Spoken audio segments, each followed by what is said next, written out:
السلام علیکم ورحمۃ اللہ وبرکاتہ۔ اعوذ باللہ من الشیطان الرجیم، بسم اللہ الرحمن الرحیم۔ قالوا یا موسیٰ انا لن ندخلها ابدا ما داموا فیها فاذهب انت وربك فقاتلا انا هاہنا قاعدون۔ بنی اسرائیل نے کہا، اے موسیٰ، جب تک کہ وہ دشمن لوگ اس میں رہیں گے، یعنی فلسطین کے اندر رہیں گے، ہم لوگ کبھی بھی وہاں نہیں جائیں گے۔ اگر ان سے لڑنا ہے تو تم اور تمہارا رب جائے، دونوں مل کر لڑائی کرو، ہم تو یہیں بیٹھے رہیں گے۔ قال رب انی لا املک الا نفسی واخی فافرق بیننا وبین القوم الفاسقین۔ کہا موسیٰ علیہ السلام نے، میرے رب، مجھے اپنے اور اپنے بھائی ہارون کے علاوہ کسی پر کوئی اختیار نہیں، کوئی بھروسہ نہیں ہے۔ فرمایا موسیٰ علیہ السلام نے، تو ہمارے اور ان نافرمانوں کے درمیان فیصلہ کر دے۔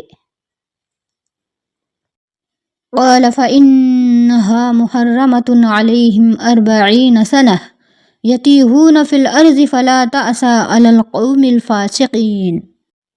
فرمایا اللہ نے، تو وہ مقدس شہر 40 سال تک کے لیے ان پر حرام ہے۔ وہ بنی اسرائیل لوگ اس دوران زمین میں بھٹکتے پھریں گے۔ اللہ تعالیٰ نے فرمایا کہ یہ بھٹکتے رہیں گے، سر مارتے رہیں گے، اور وہ فلسطین ان کو نہیں ملے گا، اور اللہ تعالیٰ نے 40 سال تک ان کے اوپر یہ حرام کر دیا ہے۔ اس لیے آپ ان فاسقوں یعنی نافرمانوں کے بارے میں نہ غم کریں، افسوس نہ کریں۔ وَاتْلُ عَلَيْهِمْ نَبَأَ ابْنَيْ آدَمَ بِالْحَقِّ إِذْ قَرَّبَا قُرْبَانًا فَتُقُبِّلَ مِنْ أَحَدِهِمَا وَلَمْ يُتَقَبَّلْ مِنَ الْآخَرِ قَالَ لَأَقْتُلَنَّكَ قَالَ إِنَّمَا يَتَقَبَّلُ اللَّهُ مِنَ الْمُتَّقِينَ۔ اے نبی صلی اللہ علیہ وسلم، لوگوں کو آدم علیہ السلام کے دونوں بیٹوں حابیل اور قابیل کا سچا واقعہ سنا دیجئے۔